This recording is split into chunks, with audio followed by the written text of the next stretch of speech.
Assalamualaikum warahmatullahi wabarakatuh. Perkenalkan, nama saya Ferry Sumaji dengan NIM 2001010170 dari Prodi Manajemen kelas 2B1 Siang, mata kuliah Etika Bisnis, dan Ibu pengampu Ibu Kiki Azakiah. Baiklah, pada UAS kali ini Ibu Kiki Azakiah memberikan tugas untuk membuat video presentasi tentang bisnis masa depan yang akan dilakukan. Sebelumnya, apa sih itu bisnis masa depan? Bisnis masa depan adalah usaha yang tidak mengenal musim karena akan selalu menjadi kebutuhan banyak orang. Baiklah, langsung saja di sini saya mengambil usaha tentang bisnis kuliner. Mengapa sih saya tertarik terhadap usaha bisnis kuliner? Saya memilih usaha kuliner karena menurut saya kuliner adalah salah satu objek yang banyak peminatnya. Sehingga jikalau saya membuka usaha kuliner, apalagi kuliner itu unik, saya yakin usaha itu akan memberikan banyak keuntungan yang memuaskan. Usaha kuliner juga merupakan salah satu wujud cara untuk mencintai kebudayaan Indonesia. Dengan usaha kuliner, lebih baik lagi kalau kita memperkenalkan kuliner-kuliner Nusantara. Selanjutnya itu strategi apa saja sih yang bisa dilakukan untuk dalam ini menjalankan usaha kuliner itu. Yang pertama, membuat cadangan dana. Sebagian besar banyak bisnis kuliner memulai dengan awal yang baik. Namun banyak juga dari mereka yang kalang kabut, yaitu maksudnya tuh bingung ketika menghadapi musim di mana pelanggan tidak banyak berkunjung ke bisnis mereka. Langkah bijak untuk menghadapi situasi tersebut adalah merencanakan pengeluaran. Modal yang kita selama beberapa periode ke depan. Umumnya pemilik bisnis kuliner atau restoran baru membutuhkan waktu sekitar 9 bulan atau lebih sebelum mencapai titik break even. Sisihkan cukup dana hingga periode itu berakhir. Pemilik bisnis kuliner haruslah memperkirakan dan memprediksi kapan masa krisis yang mungkin akan menghadapi banyak anggaran akan terjadi. Yang kedua adalah membuat logo yang menarik dan berkesan. Pastikan ya bahwa logo tersebut bebas dari unsur klise seperti gambar topi koki, maksudnya itu, gambar piring dan lainnya. Jadi logo yang harus kita buat itu haruslah didesain secara benar-benar agar pelanggan bisa mengenal dan mengingat bisnis kuliner kita dengan hanya melihat logo yang kita buat semenarik mungkin tadi. Yang ketiga adalah membuat tampilan menu yang unik. Pastikan harga per menu dikategorikan dengan rapi dalam desain tampilan menu yang kita buat. Gunakan gambar menu autentik dengan font teks nama menu yang elegan sehingga terlihat unik di mata pengunjung. Jangan salah pikir dulu ya. Tampilan menu yang kita buat bisa menjadi salah satu faktor bagi para pengunjung untuk kembali ke toko kuliner atau restoran yang kita jalankan. Salah satu cara paling efektif untuk mempromosikan bisnis kuliner atau restoran yang kita kelola adalah dengan memanfaatkan media sosial. Sekarang ini orang-orang sudah banyak menggunakan media sosial seperti Facebook, Instagram, Twitter, bahkan WA.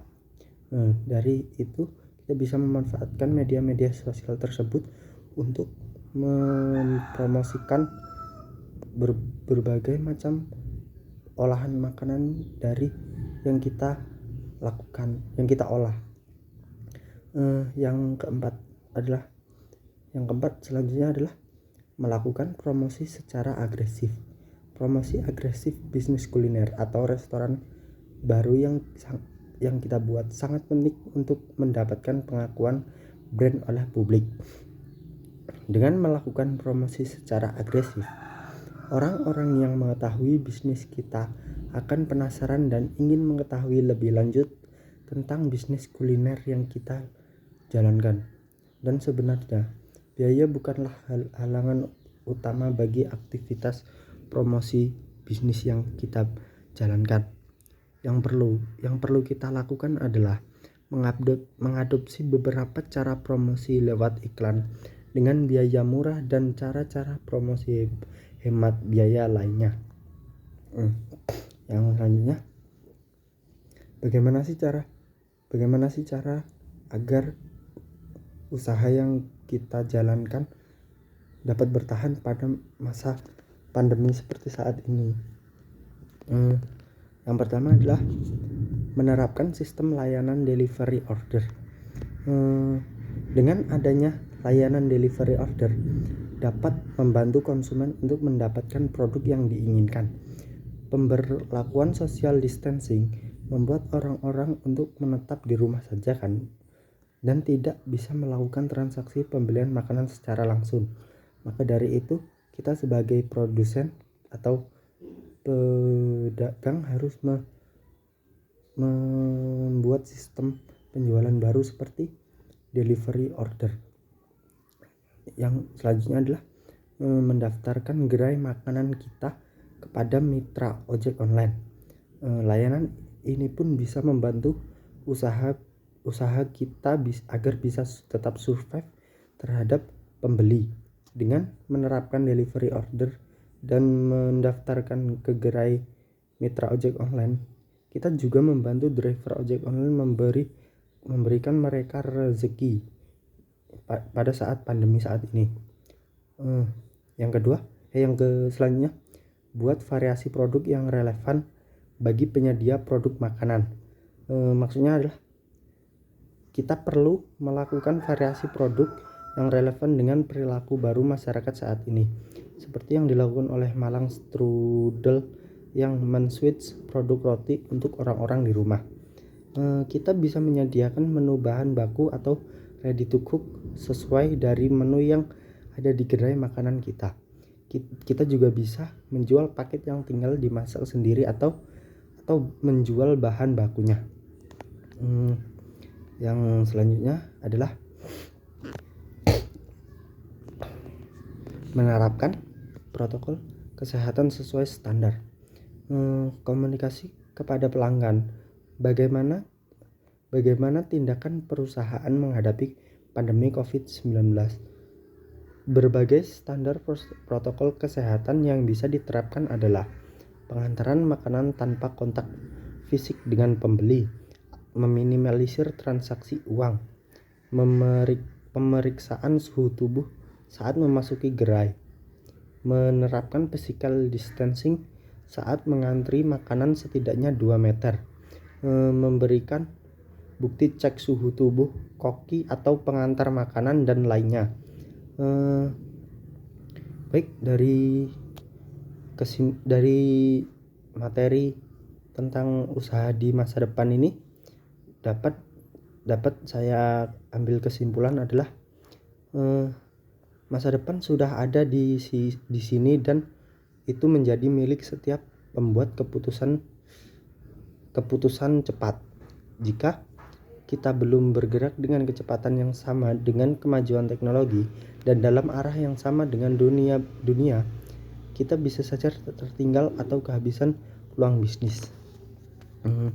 Mungkin hanya itu yang bisa saya jelaskan. Tetap patuhi protokol kesehatan, menjaga jarak, memakai masker dan mencuci tangan, serta selalu jaga daya tahan tubuh Anda, selalu konsumsi vitamin. Lebih dan kurangnya saya mohon maaf. Kepada Allah saya mohon ampun.